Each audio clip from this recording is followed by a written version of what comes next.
What is happening, guys? Welcome back to another week. This week we're going to go for a little swim together and also a hike where I tell you about my goals of the next season, my first pro season. You guys can really help me out if you leave a little comment, a like, and subscribe to the channel if you enjoy what you're seeing. Enjoy.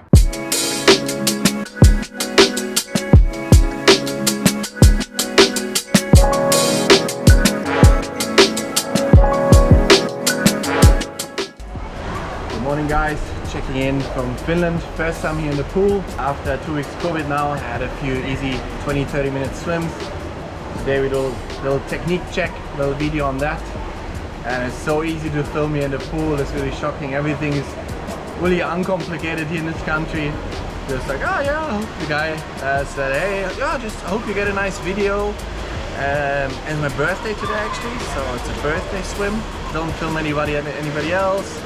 Super uncomplicated, not what I'm used to where I lived before in Central Europe, so it's cool, it's really nice. And yeah, now my usual warm-up, do some mobility drills, and then always warming up with the bands here. As you can see, just like do some external rotation stuff, internal, also latissimus, the lats, and all that stuff. Completely different. Yesterday, for example, I didn't do it, and it took me like 300-400 meters to get the feel. And if I do the warm-up with something, you can do it also with, you don't have to do it with this, you can do it with normal bands, just like get everything warmed up, the shoulder and stuff and core a little bit, and then you're right away on and you can get to swimming.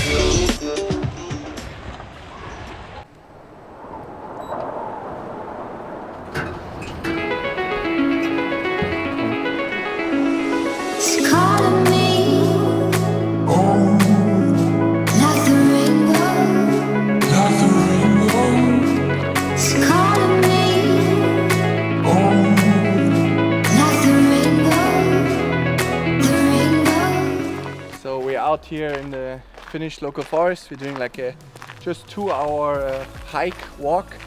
So it's the last day, 17th day after COVID for me, and today the HRV was again normal as well, so that's really promising. Resting heart rate good again, and yeah, until now I just did like 30 minute stuff, like shorter swims with shorter reps, not like 400s and stuff. Yeah, I had a huge technique breakthrough in swimming.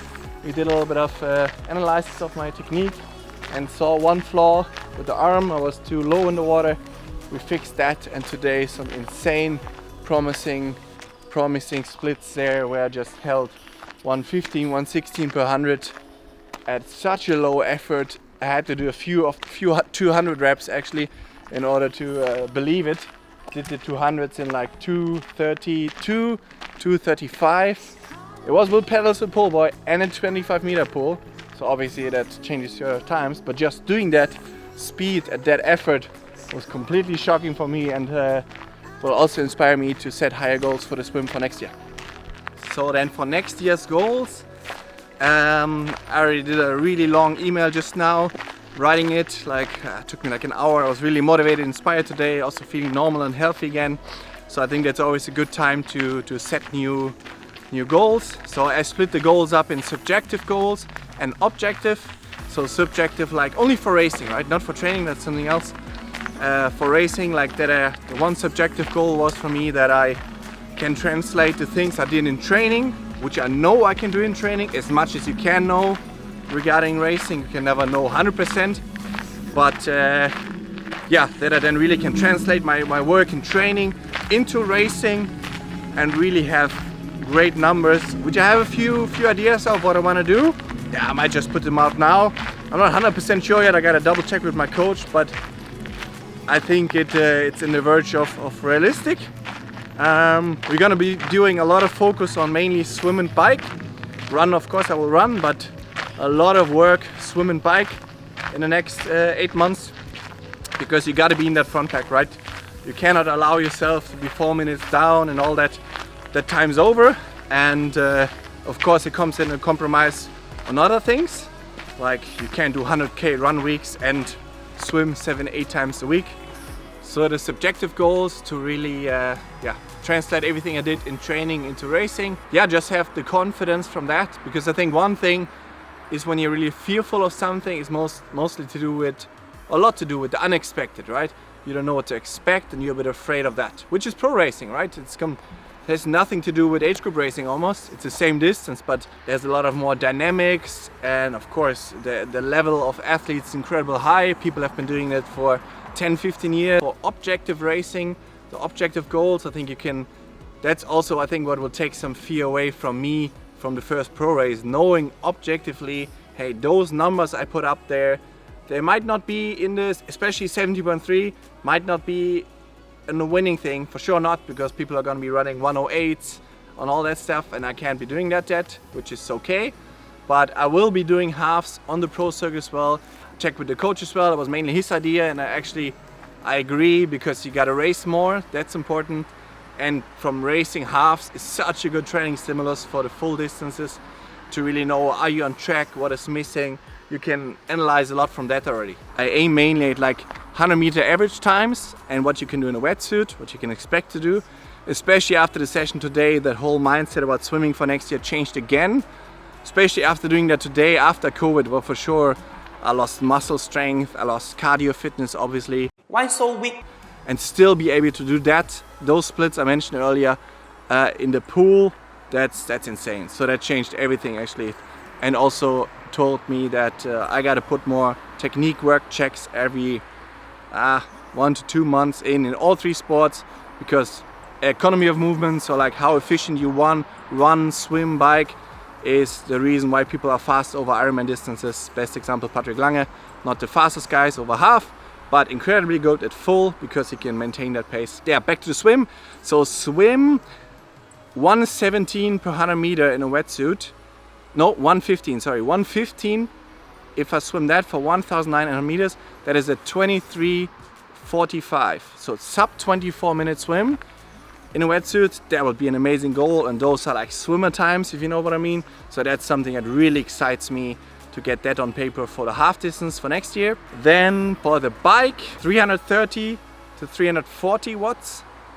That would be, those are big numbers, I know, but It's a lot of work. yeah, for me, for my body weight, I think there lays my strength. And then run off. There again, there will be some compromise, but I would be happy if I run 335 minutes per K to 340. So that's like a 115 to 117 half marathon. After all that, if I do that in one of the half distances the next year, I would be super happy. I would call that a success. And the ranking is whatever the ranking is. It's calling me. Like the rainbow. It's calling me. Then we got the full distance goal, so the full Ironman distance. My main focus, the halves will be just good training, and my main passion and lies in the full distance, the full Ironman distance. There, the race calendar is a bit tricky with pro triathlon, the Ironman races at least, because you can't really say which one next year is gonna be a pro race. And I heard it's a bit famous sometimes that they release it super late. So right now I can't say it yet. I can just look at the races from 2022, which were pro Ironman races, male pro, that's another one. Some just have female pro racing, which are the male ones for the pros. There again, I'm super excited for something in the USA, to be honest. I just love that. So if I could do like a one in June, July, I think that would be a good time for me. I think also I checked with coach, he said like a 10 months period of proper preparation before I'm ready for a real good Ironman. 2 Ironmans in a year, I would say. But then the goals, the splits, that's something I'm excited about. So then, to be honest with goal setting, 2-3 weeks ago, I was actually really sick of setting goals, because every single goal I set for this year, I basically failed at, right? Trying is the first step towards failure. I mean, it had to do with health things, right? Like getting sick and COVID, not like overdoing it training-wise sick, but just bad luck. to be honest, as far as bad luck is concerned. I know what that sounds like if you say, I got sick just before a race, because it's obviously it has to do with a bit compromised immune system. But anyways, I realize now, especially feeling a bit more normal again today, that setting goals is the main way, for me at least, and I think for most people, to keep you accountable and also motivated. It needs to be a goal that's like just out of reach. It has to be still somewhat realistic, if you can say that word, which is sometimes a bad word because it can kill your dreams, the word realistic. But it needs to be in your reach, but maybe just out of reach. So that's what I did in the past with setting goals like that. And actually, Ironman Kalmar, the goals are set objectively. I'm pretty sure if I didn't get COVID during the race, I could have done them. So I could have done for this year, would have been like an 8:30, just under 8:30 Ironman, which would have been a massive success for me. But I don't have that on paper. But I know training wise, I could do that. Don't get a chance to show this year anymore. But next year, so swimming wise, I said for the half, I want to do 1:15 per 100, which is like just under 23:45 as I said.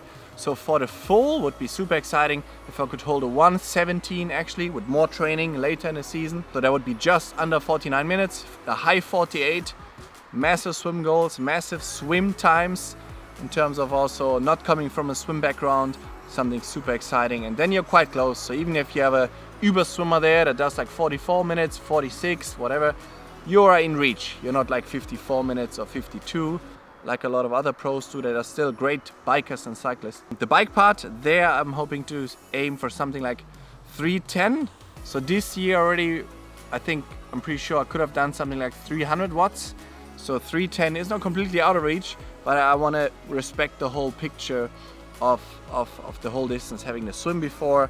310, I haven't done it yet in a race for sure. So some of that, 310 watts for the full Ironman distance, 180k, and then run off under 250. That would be super exciting. 249 is like a 401 minute per k, which is, when you think about it, you probably have to run a lot of 355 and hold that for a whole marathon in order to have a 4:1 average. So big goals. Those are just numbers that excite me, and yeah, that will get me through the dark winter here in Finland. One day soon. One day.